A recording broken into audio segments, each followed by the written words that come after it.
नमः परमहंसास्वादित चरणकमलचिन्मकरन्दाय भक्तजनमानसनिवासाय श्रीरामचन्द्राय वागीसायस्य वदने लक्ष्मीर्यस्य च वक्ष्यसि यस्यास्ते हृदये संवित् तं नृसिंहमहं भजे। गुरुर्ब्रह्मा गुरुर्विष्णुर्गुरुर्देवो महेश्वरः गुरुसाक्षात् परब्रह्म तस्मै श्री गुरवे नमः। हरिओम। भगवत चरण कमलानुरागी सभी आत्मीय प्रिय स्नेहीजन, हमारे स्वाध्याय परिवार से सभी आदरणीय महानुभाव, प्रिय स्नेहीजन और विज्ञान का सदुपयोग करते हुए श्रीमद् भगवद गीता के स्वाध्याय की यात्रा में सम्मिलित सभी स्नेहीजनों को, प्रेमियों को मैं प्रणाम करता हूँ।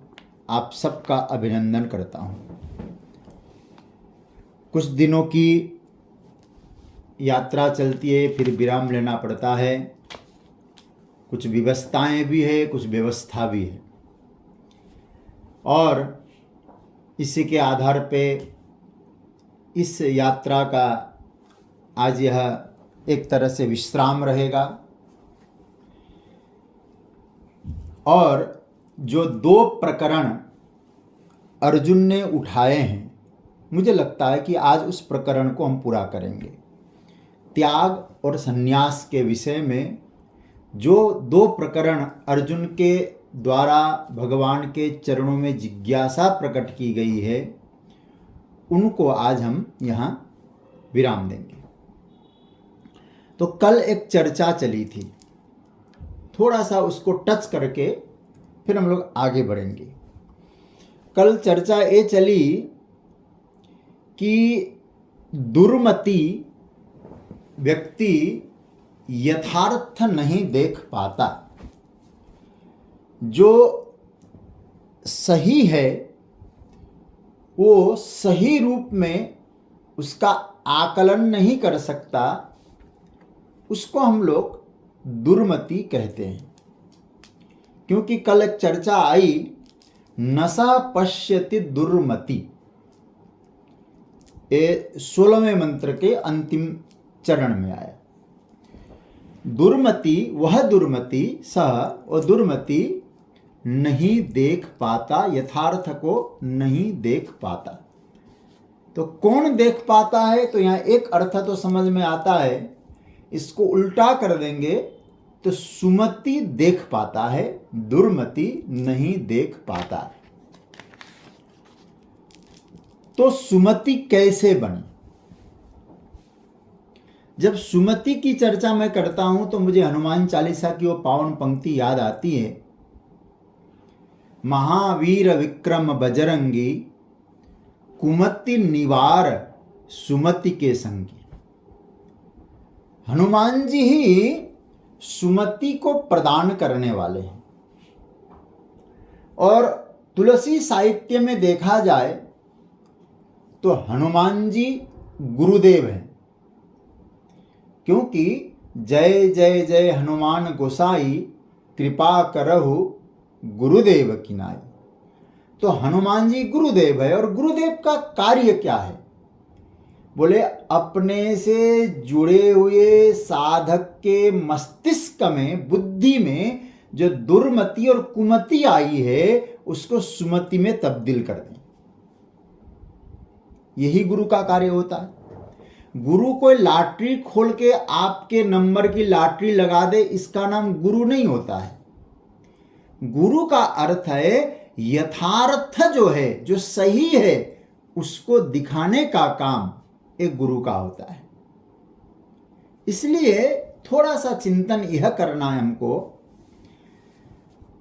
तो यहां भगवान भाष्यकार ने भी, शंकराचार्य भगवान ने भी कहा कि वो सुमति प्राप्त करने का उपाय है शास्त्र आचार्य उपदेश न्याय संस्कृतात्मनः गुरुजनों की शरणागति को स्वीकार करके उनके चरण शरण का आश्रय ले करके उनकी बात को मानना, तो आपके मन में सुमति आ जाएगी। एक छोटी सी चर्चा मुझे करने का मन हो रहा है।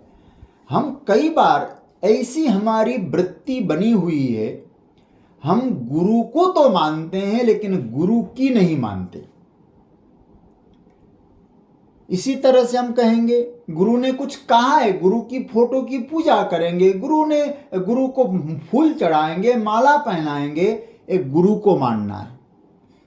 लेकिन गुरु की मानना ये अलग विषय है। हमने उनकी मानी कि उनको माना।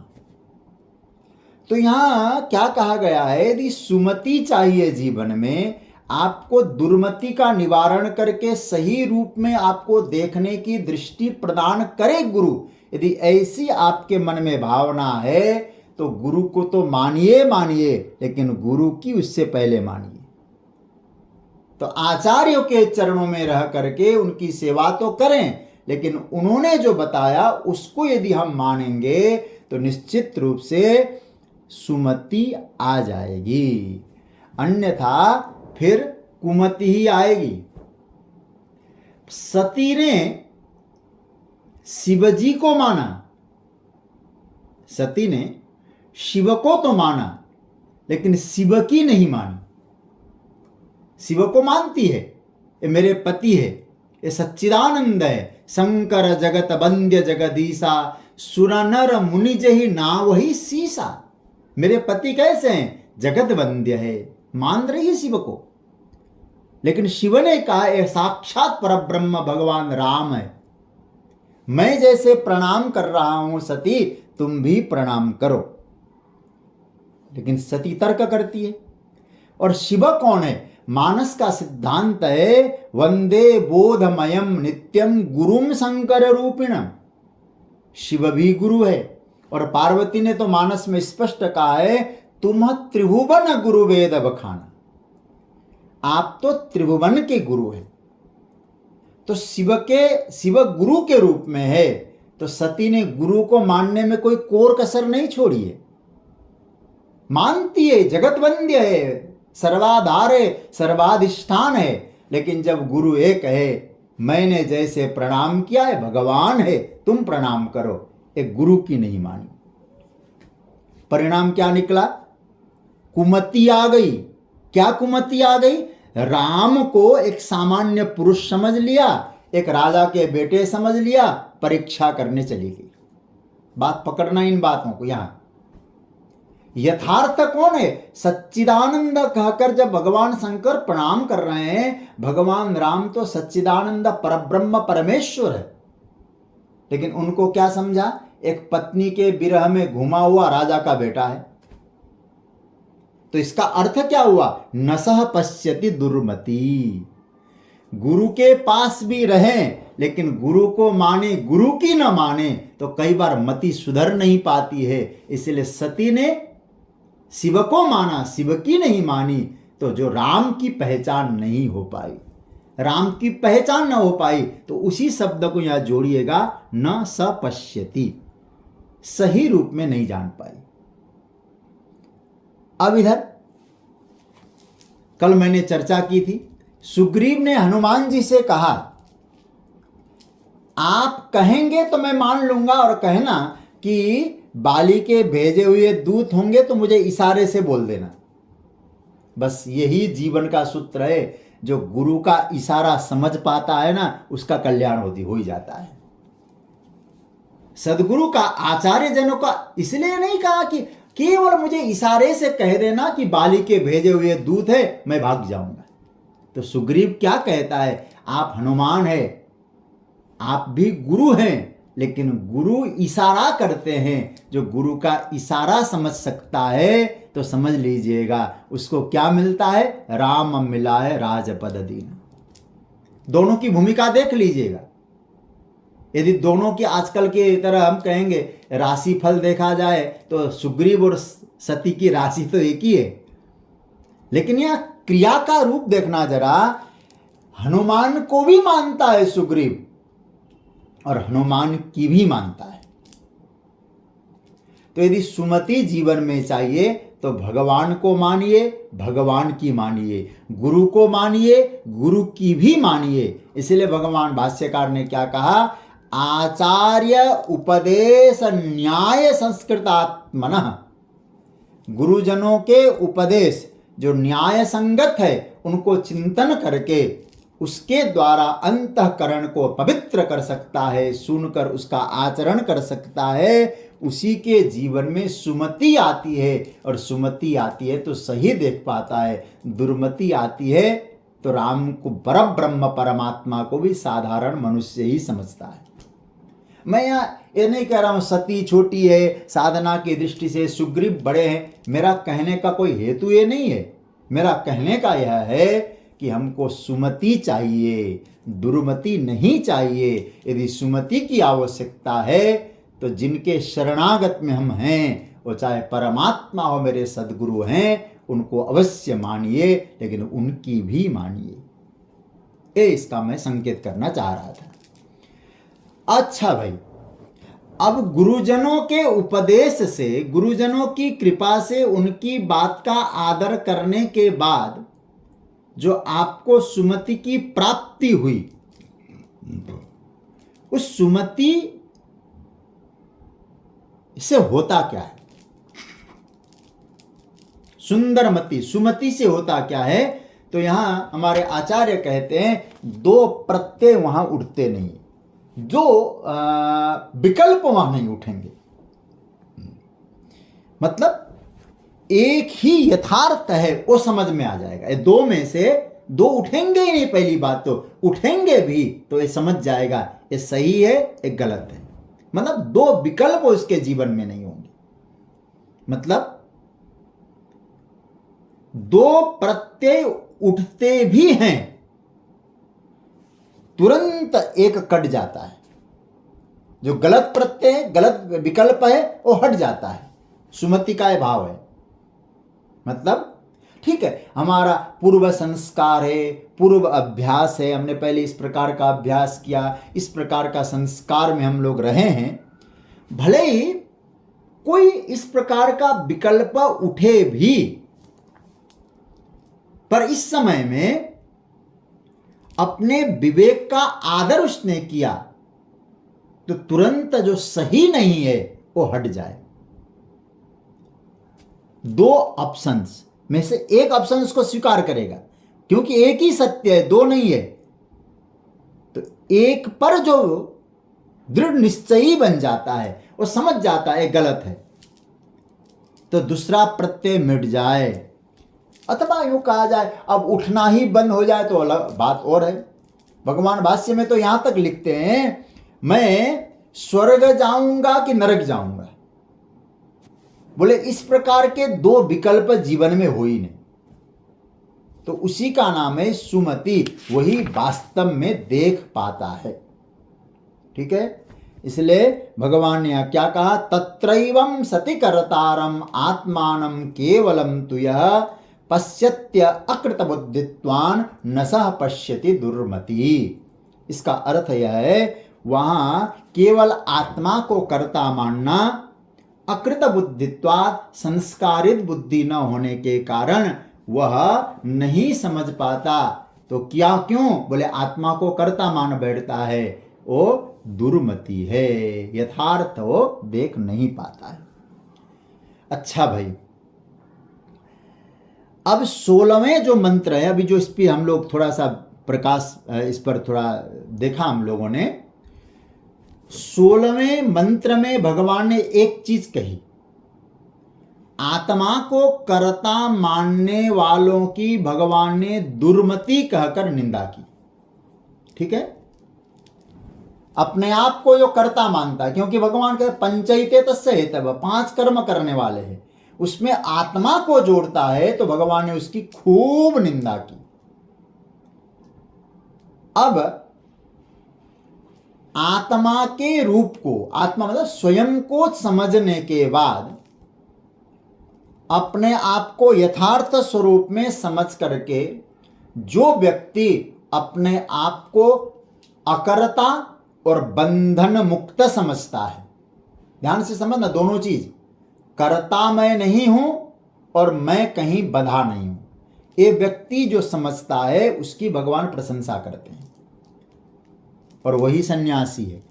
तो ये जो एक प्रकरण चला है ना त्याग और सन्यास का, इस तरह से वो वाला प्रकरण 17वें श्लोक में जाकर के पूरा होता है। फिर उसके बाद कर्म के अलग अलग अंग इत्यादि की चर्चा आएगी। जो मुख्य अर्जुन का जो प्रश्न था वो प्रश्न यहाँ एक तरह से कुछ देर के लिए विराम लेता है। आइए अब हम लोग 17वें मंत्र में प्रवेश करते हैं। 17वें मंत्र में भगवान ने क्या कहा है इसको ध्यान से समझ सुनिएगा, गाइए, उसके बाद फिर थोड़ी चर्चा करेंगे। यस्य नाहंकृतो भावो बुद्धिर्यस्य न लिप्यते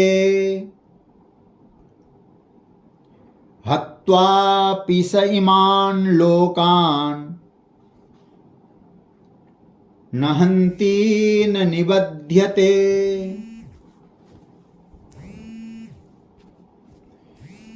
तो अब हमें यहाँ थोड़ा विचार करना होगा क्या कहा जा रहा है, यहाँ क्या बोला गया, इसको ध्यान से सुनिएगा। भगवान कहते हैं, हे अर्जुन, इसका अन्वय पहले देख लें।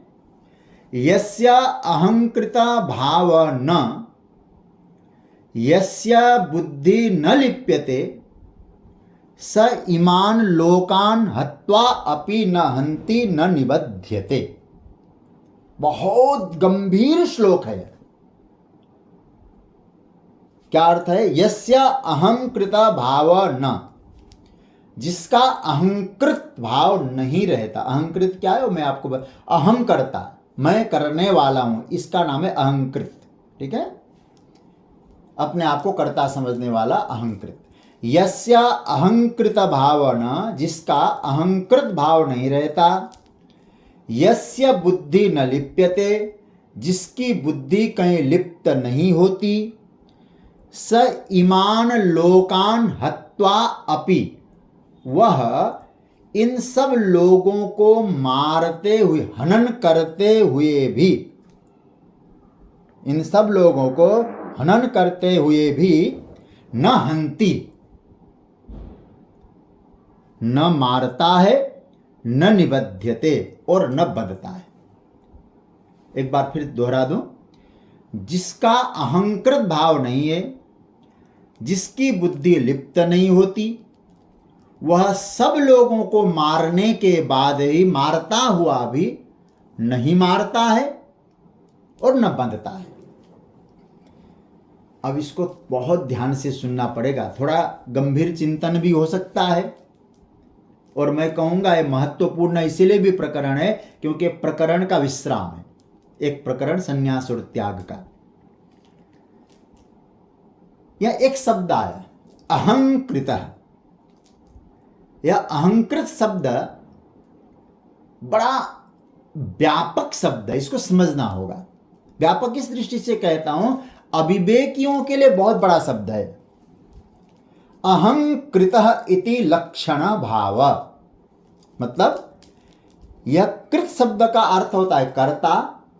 अहम मतलब मैं, अहम कर्ता, अहंकृतः मतलब मैं करता हूं, यह भाव।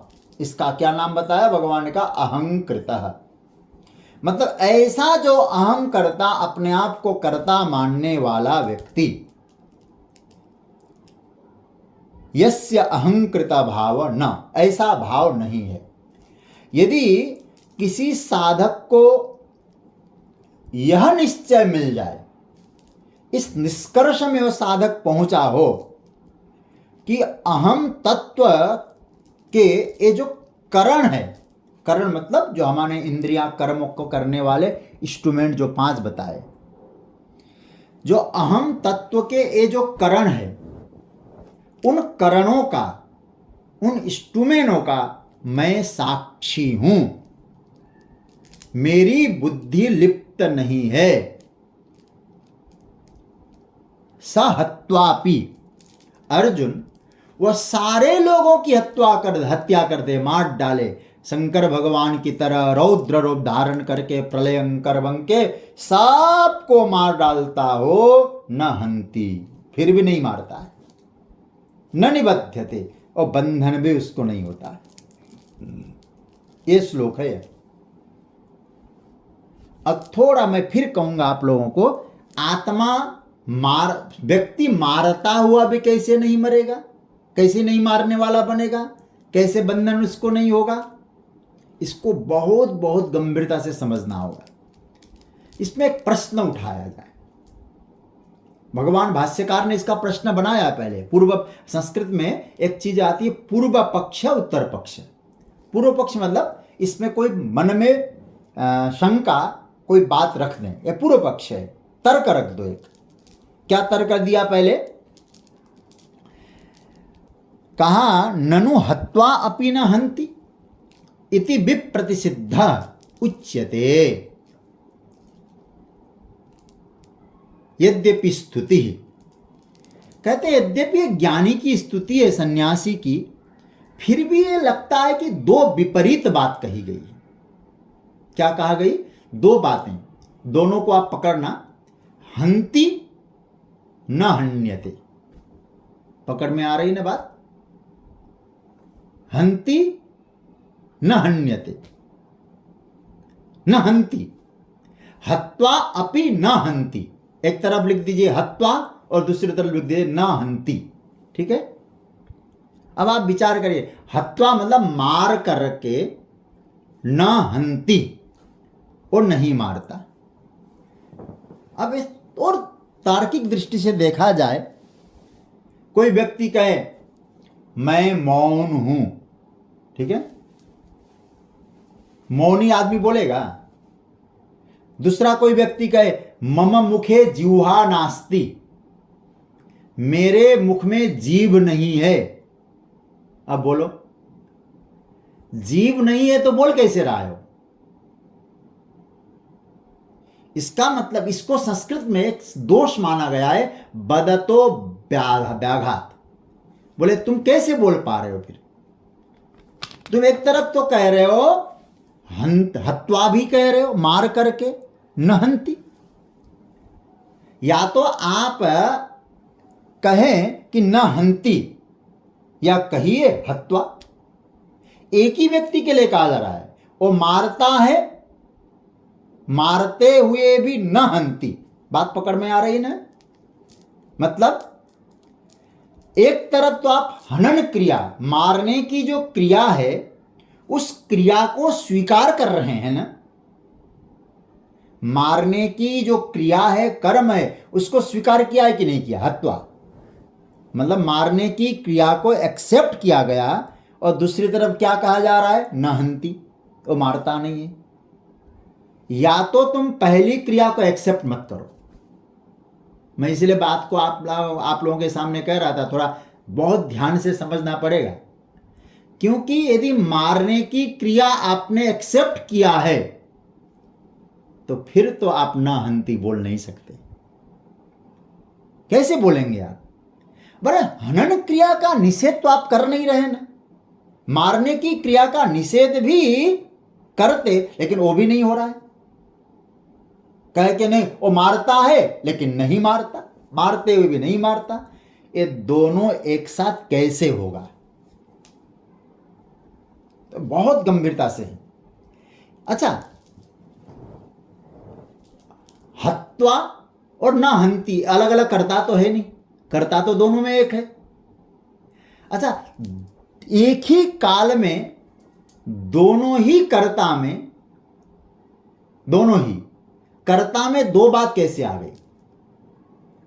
एक ही काल में उस कर्ता में ये दो बातें एक साथ कैसे आ सकती है? बात ये पूर्व पक्ष है। बोले हंति कह रहे हो,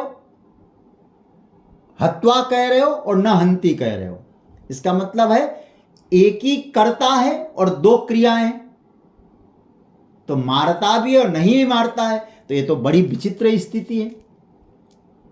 अब किसी को मार दे, वो कहते मैं तो मारता नहीं हूं, ये तो बड़ा गड़बड़ हो जाएगा मामला। तो भगवान भाष्यकार ने इसका बहुत ही सुंदर अर्थ किया।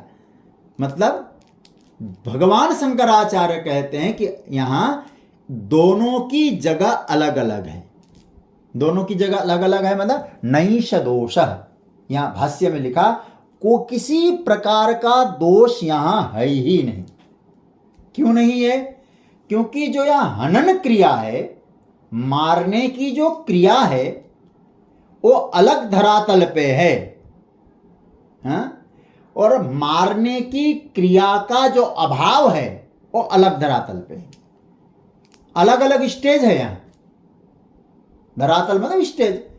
एक स्टेज पे मारने की क्रिया है और एक स्टेज पे मारने की क्रिया का नितांत अभाव है। वहां मारने की क्रिया का अभाव हो रहा है। कैसे हो रहा है? अच्छा, मारने की क्रिया में क्या क्या प्रयोग हुआ? बोले शरीर, इंद्रियां और वही अधिष्ठानम। ये तो बहुत, एक तो हर जगह घटेगा, अधिष्ठानम तथा कर्ता करणम च पृथक विदम। मतलब वहां ये मारने की जो क्रिया है करणादि में, करणादि मतलब इंद्रियों में, ये पंचायत में हो रही है। अतः हत्वा शब्द एकदम उचित है, क्योंकि मारने की क्रिया हो रही है। तो एक धरातल क्या हुआ? हंती वाला हुआ, क्योंकि यहां कौन कर रहा है? बोले सारे इंस्ट्रूमेंट काम कर रहे हैं, तो हंती यहां बनेगा। और हनन क्रिया का अभाव कहां है? बोले आत्मा में, बिल्कुल वहां है नहीं। जैसे एक उदाहरण दिया जाता है, एक व्यक्ति सो रहा था, उसने क्या देखा? उसने देखा सपने में मेरी गौशाला में जो गाय हैं वहां एक शेर आया और सिंह ने आकर एक गौ पर हमला किया, आक्रमण किया। उसके सिरहाने पर एक बंदूक रखी है। अब बंदूक लेकर के वो गया, शेर को उसने गोली लग चलाई, लेकिन वो गोली सीधे गौ माता को जाके लगी, शेर तो बच निकला, गाय मर गई। अब आप सोचिएगा, यहां गौ हत्या का पाप उस व्यक्ति को लगेगा कि नहीं लगेगा? तो बाहर से देखने में तो लगेगा, लेकिन आप विचार करना, मारने वाला सपने का है।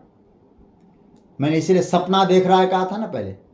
मारने वाला सपने का है, गाय भी सपने की है, बंदूक भी सपने का है। तो क्या हत्या का पाप का भागी वो होगा? कैसे होगा वो? तो इसलिए भगवान शंकर तो बहुत प्यारी बात कहते हैं, हे उमा मैं तो अपना अनुभव कहता हूं, सत हरि भजन जगत सब सपना। तो यहां भगवान ये कहना चाहते भाई, न हंती भी ठीक है और हत्वा भी ठीक है, क्योंकि करणों के द्वारा, इंद्रियों के द्वारा, शरीर के द्वारा कर्म हो रहे हैं, यह बिल्कुल उचित है। कर्म का भगवान ने निवारण नहीं किया, यहां कर्म नहीं हो रहे ऐसा नहीं बोल रहे। इसलिए हत्वा बिल्कुल यथा समुचित है। यदि ऐसा थोड़े ही बोला जा रहा है कि शरीर काम नहीं कर रहा है, इंद्रियां काम नहीं कर रही है, मन काम नहीं कर रहा है। अरे घटनाएं नहीं हो रही भगवान नहीं कह रहे, घटनाएं तो हो रही है। जहां घटनाएं होनी चाहिए वहां हो रही है, इंद्रियों में हो रही है, संसार में हो रही होगी। लेकिन हत्वा शब्द यहां यथार्थ है। लेकिन एक बहुत प्यारी बात कही है, ये लौकिक दृष्टि और पारलौकिक दृष्टि, अलौकिक दृष्टि होती है। लौकिक दृष्टि में तो कहा जा सकता है एक घटनाएं हो रही है, लेकिन पारमार्थिक दृष्टि से कहा जाए न हंति न निबध्यते, एकदम सही है।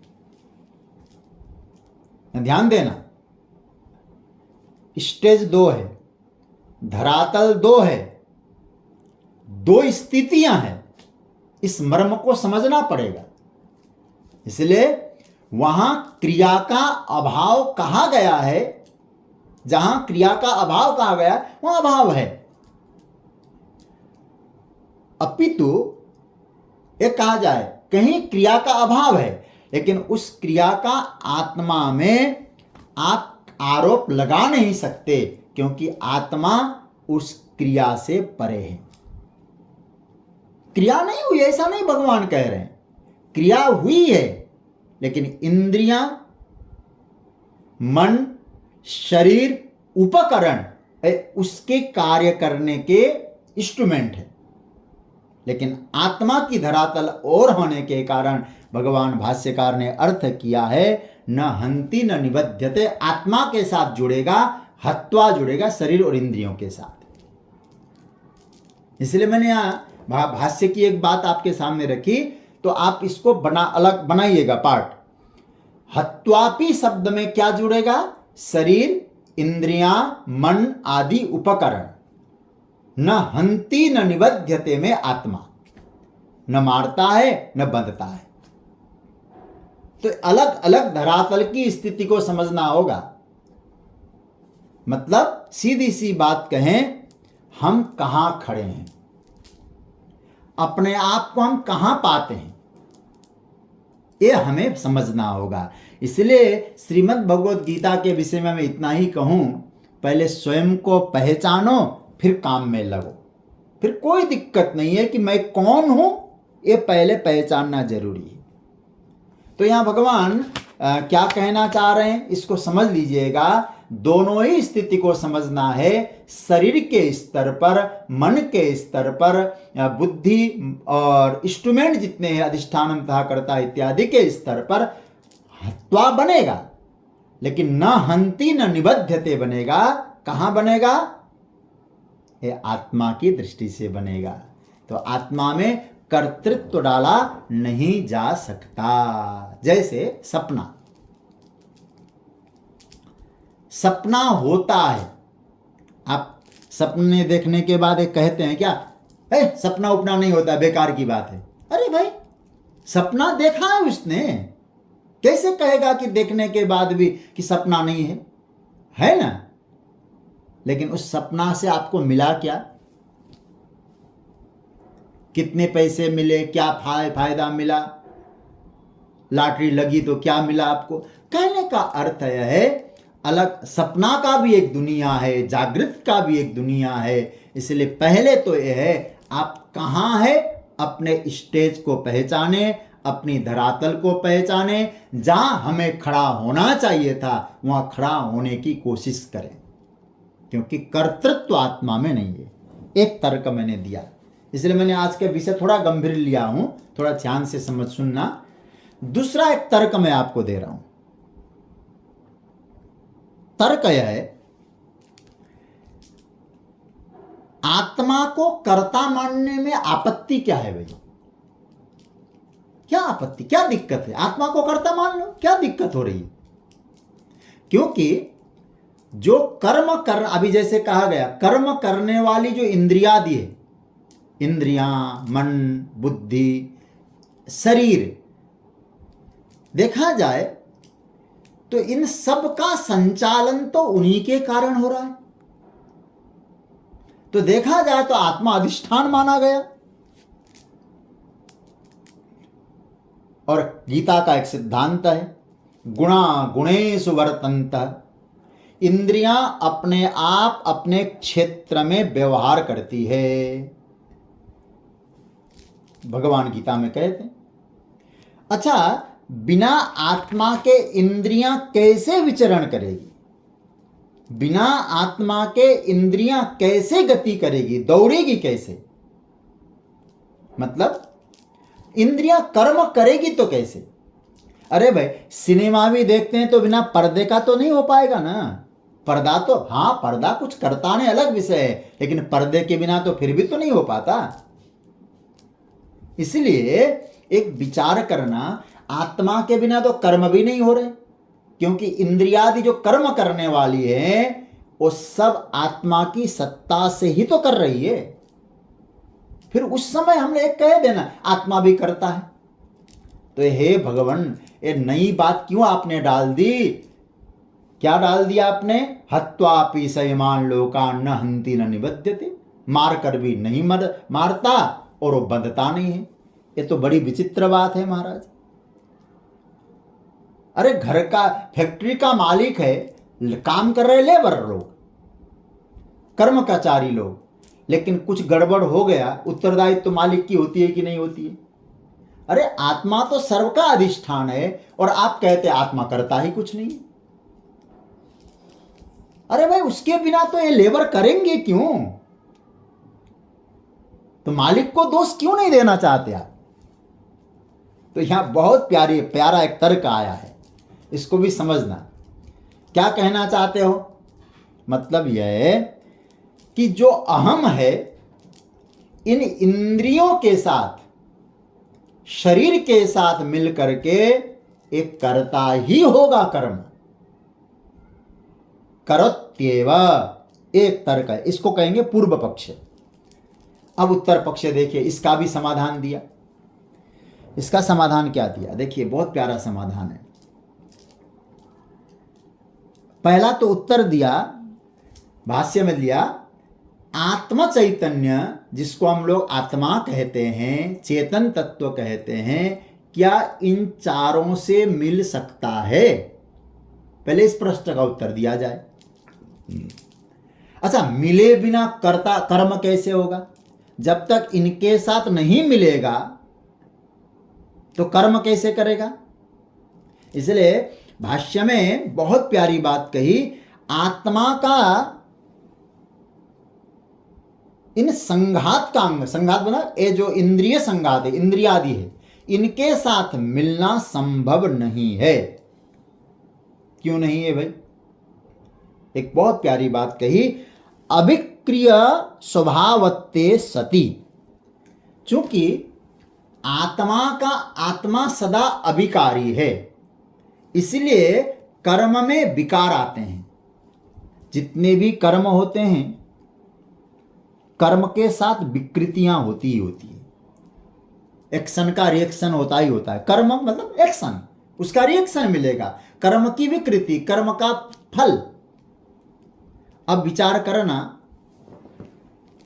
कर्म में विकार आएंगे, विकृतियां होंगी। अच्छा, आत्मा विकार युक्त है कि अभिकारी है? यदि आत्मा को अब अभिकारी कहते हैं तो कर्म का हिस्सा कैसे बनेगा भाई? वो कर्ता नहीं हो सकता। ये भगवान यहां कहना चाहते हैं। तो मेरा कहने का तात्पर्य क्या है? आत्मा अभिकारी है, उन कर्म के साथ इनका मिलना संभव नहीं है। नहीं होने के कारण बिल्कुल आत्मा सदा ही अभिकारी है। क्या कोई जीवात्मा, ठीक है, आप चेतन है, ठीक है, आप श्वास ले रहे हैं, आपको मालूम है कि मैं हूं, इसीलिए सोकर जगते हैं, तब भी आप कहते हैं मैं आराम से सोया। तो सोते समय तो होश खत्म, लेकिन सोए तो इसका मतलब आप थे। क्या आप अपने आप को स्वप्न के साथ पूरी तरह से मिला देंगे? कर्म हुआ है, आपके अधिष्ठान सत्ता। अच्छा, आप न होते तो स्वप्न भी तो नहीं होता। आप हैं, सो रहे हैं, इसलिए उस चेतन में ही सपने हो रहे हैं। अब सपने हो रहे हैं तो क्या आपका उन सपनों के साथ क्या रिलेशन है भाई? क्या संबंध है? तो आप बाद में गंभीरता से चिंतन करें। ये तो हो गया, सपना देख लिया, लेकिन सपने के साथ रिलेशन आपका तब तक था जब तक आप जगे नहीं थे। जगते ही रिलेशन खत्म। तो इसका अर्थ है हुआ, ये जो जितने भी इंद्रियादिक है ना, इनके साथ उस आत्मा का रिलेशन सपने की तरह है। लेकिन जग गए तो आपको लगेगा मेरे अधिष्ठान सत्ता में कर्म होता हुआ सा मुझे लगा। इस प्रकार ये दो पक्ष हमने आपके सामने रखे। दोनों पक्ष से ये बात सिद्ध हो जाती है। पहले पक्ष से क्या बात आई? हंती होने वाला, हंती मतलब करने वाला, मारने वाला, ये अलग धरातल पे है। न हत्वा कहने वाला और न हंती न निबध्यते एक दूसरे धरातल पे है। आत्मा के धरातल पे और इंद्रियों के धरातल पे। दूसरा जो तर्क का निष्कर्ष निकला, क्योंकि कर्म जितने हैं सब विकारी है, आत्मा विकारी है, तो इनमें आत्मा मिल नहीं सकता। इस प्रकार से पहले अपने धरातल को पहचाने और आत्मा की निर्विकारता को समझता है जो व्यक्ति, वो न हंति न निबध्यते।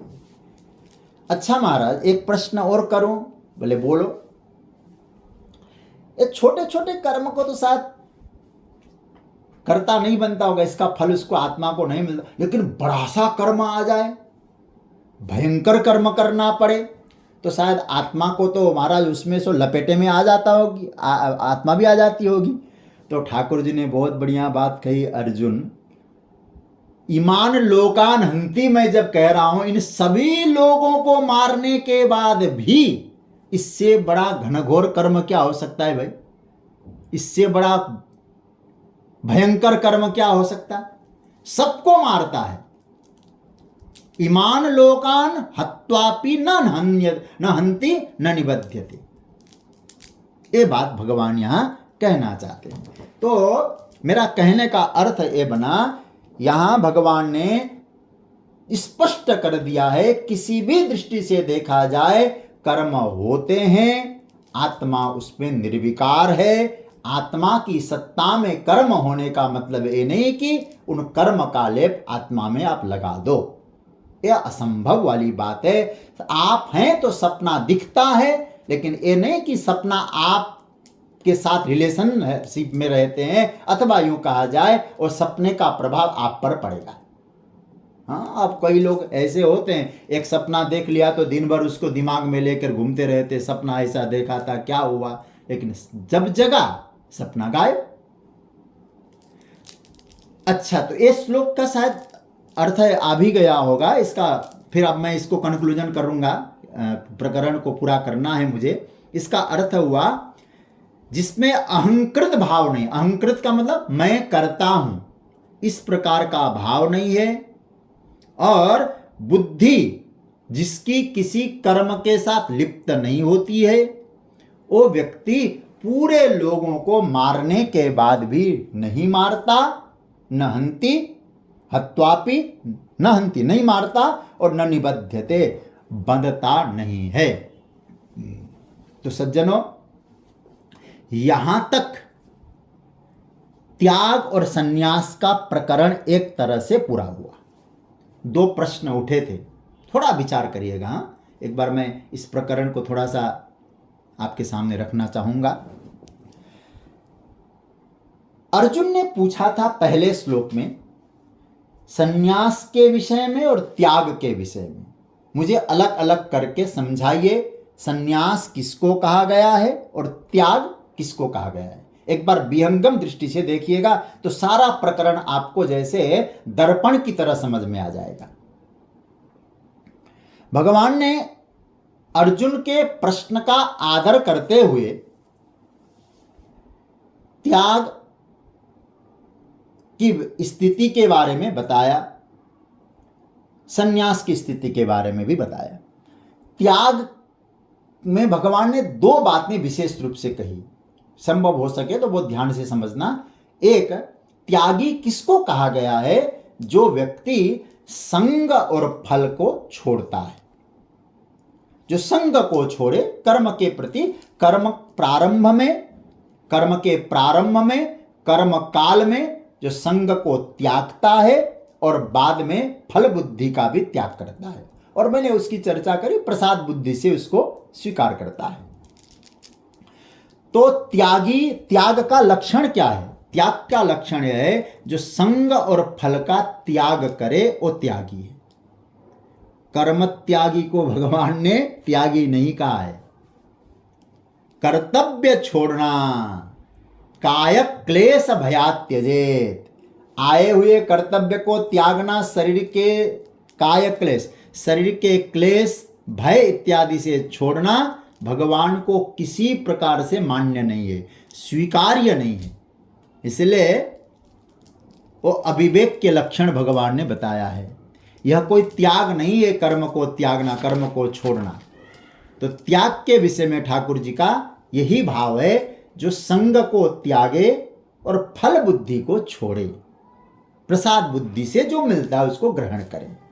और यदि हम लोग कर्म को ही त्यागेंगे, कैसे त्यागेंगे? भय के कारण, अविवेक के कारण, तो भगवान कहते वो तुम्हारा त्याग तामसी कोटि में आ सकता है, राजसी कोटि में आ सकता है, लेकिन मैं उसको सात्विक त्याग कभी नहीं मान सकता। ये भगवान कहते हैं कर्तव्य छोड़ने वाला व्यक्ति सात्विक व्यक्ति नहीं है। एक गोविंद का एकदम स्टाम्प लगा के मोहर मार दिया, ठाकुर जी का सिग्नेचर है। कर्तव्य से पलायन वाले को भगवान ने त्यागी नहीं माना है। संग और फल, सत्याग सात्विको मतः, उस त्याग को सात्विक कहा गया है। अच्छा भाई, इस त्याग की परिपक्वता क्या है?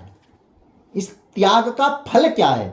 तो इस त्याग का फल यदि आप देखना चाहेंगे तो त्याग का जो प्रकरण है, भगवान ने, गीता को हाथ में रख लें, त्याग के प्रकरण में भगवान ने 10वें श्लोक के पूर्वार्ध तक भगवान ने ये बात कही, त्याग का फल है संगम त्यक्त्वा फलम चैव सत्याग सात्विको मत, 9वें श्लोक तक।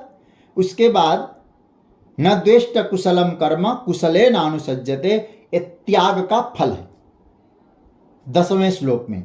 तो त्यागी कैसा है? सत्व समाविष्टो मेधावी छिन्न संशय। बोले अब उसने जो त्याग किया है ना, वो त्यागी अब संन्यास की स्थिति की ओर बढ़ रहा है। बात पकड़ में आ रही ना? तो यहां जो त्यागी है अब छिन्न संशय, कोई संदेह नहीं है, सत्व समाविष्ट है, मेधावी है, ज्ञानी है। इसका अर्थ क्या बना? इसका अर्थ ये बना अब वो त्यागी संन्यास की प्रक्रिया में आगे बढ़ रहा। फिर मैं कह दूं, संन्यास का तात्पर्य कपड़े त्याग नहीं है, कपड़ा बदलना नहीं है, कपड़ा रंगना भी नहीं है। यहां संन्यास के बारे में बताया। कर्म को, कर्म से कर्ता लोप हो जाए, मैं का विसर्जन कर दो। भगवान ने फिर यहां 11वें श्लोक में एक कह दिया, नहीं देह वृता सत्यम, जो देहात्मवादी हो, कुछ मतलब त्यक्तुम कर्माण, पूरी तरह से कर्म त्याग नहीं सकता, और जो यस्तु कर्म फल त्यागी सत्यागित्य विधीयते। उसके बाद भगवान यहां आगे संन्यास की स्थिति का वर्णन यहां से प्रारंभ करते हैं।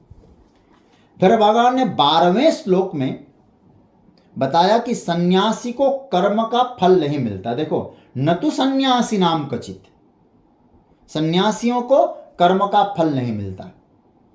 क्यों नहीं मिलता? बोले वो अपने आप को कर्ता मानते ही नहीं है।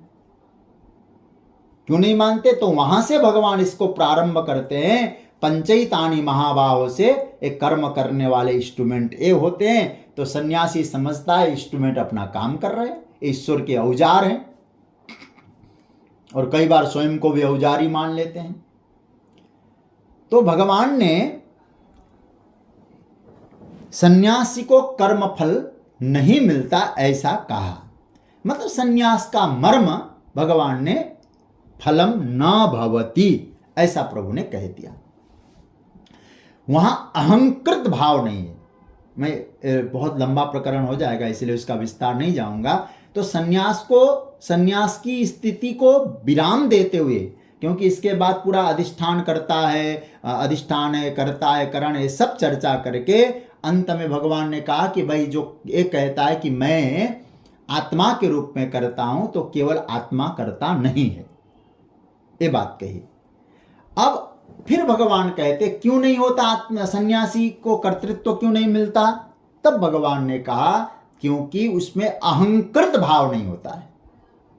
अभी जो प्रकरण चल रहा है, अहंकृत भाव क्या है? मैं करता हूं, मैं करने वाला हूं, ये नहीं होता है। आप सपना देखने वाले हैं, मैंने ऐसा सपना देखा। आपको क्या कभी सपने देखने का अभिमान हुआ? अरे भैया हमने तो सपना देखा, कभी हुआ है क्या? ये सहज आ गया, हो गया, कर्म किया, हो गया। तो इसका मतलब ये हुआ वहां अहंकृत भाव आ ही नहीं सकता, वहां अहम ही विसर्जित हो गया।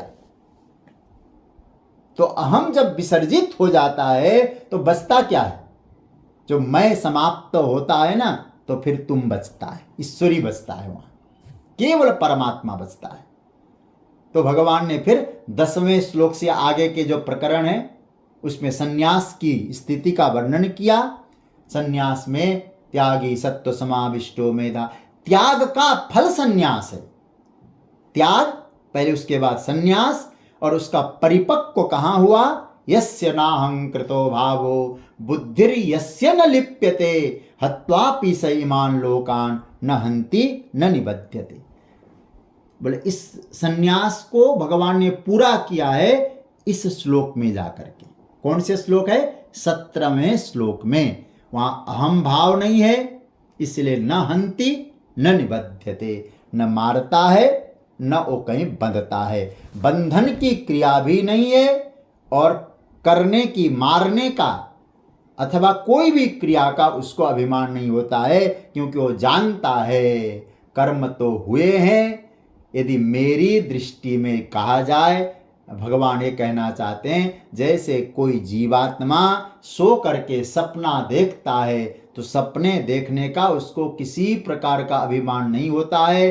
ये नहीं कहता है कि तुम हमसे छोटे हो, हम तुमसे बड़े हैं क्योंकि तुमसे अच्छा सपना हमने देखा।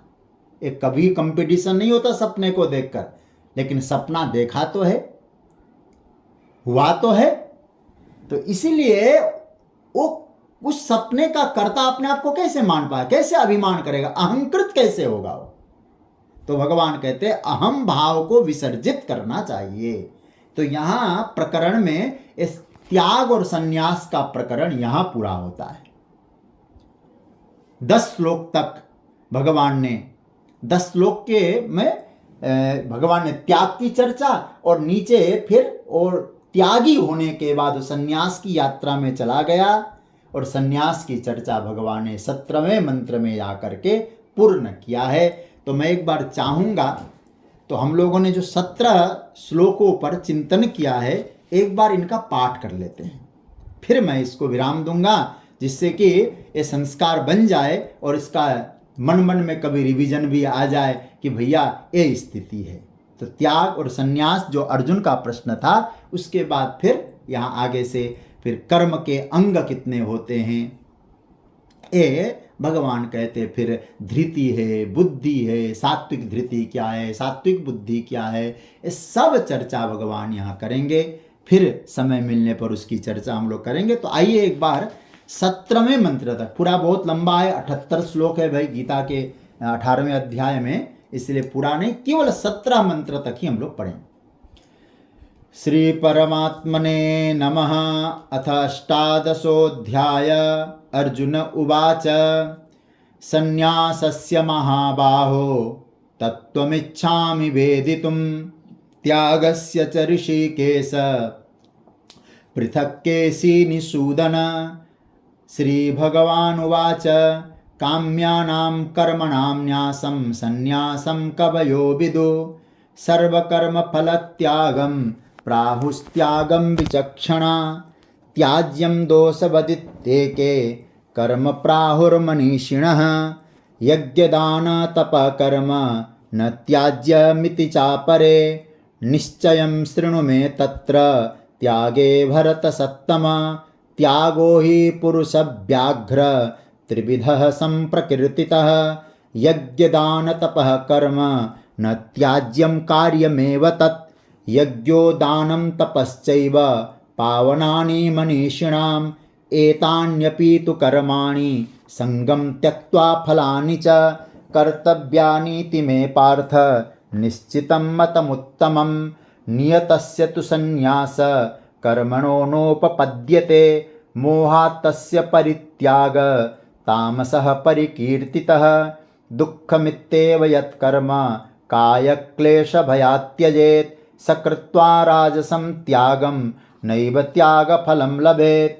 कार्यमित्येव यत्कर्म नियतं क्रियते अर्जुन संगम त्यक्त्वा फलं चैव सत्याग सात्विको मतः न द्वेष्ट्य कुशलं कर्म कुशलेनानुसज्जते त्यागी सत्त्वसमाविष्टो मेधावी छिन्न संशयः न हि देहभृता शक्यं त्यक्तुं कर्माण्यशेषतः यस्तु कर्मफलत्यागी स त्यागीत्यभिधीयते अनिष्टमिष्टं मिश्रं च त्रिविधं कर्मणः फलं भवत्यत्यागिनां प्रेत्य न तु सन्न्यासिनां क्वचित् पञ्चैतानि महाबाहो कारणानि निबोध मे सांख्ये कृतान्ते प्रोक्तानि सिद्धये सर्वकर्मणाम् अधिष्ठानं तथा कर्ता करणं च पृथग्विधं विविधाश्च पृथक् चेष्टा दैवं चैवात्र पंचमं शरीरवाङ्मनोभिर्यत् कर्म प्रारभते नरः न्याय्यं वा विपरीतं वा पञ्चैते तस्य हेतवः तत्रैवं सति कर्तारम् आत्मानं केवलं तु यः पश्यत्यकृतबुद्धित्वान् न सः पश्यति दुर्मतिः यस्य नाहङ्कृतो भावो बुद्धिर्यस्य न लिप्यते हत्वापि स इमान् लोकान् न हन्ति न निबध्यते। इस तरह से जो समय हम लोगों को प्राप्त हुआ, इसमें हम लोगों ने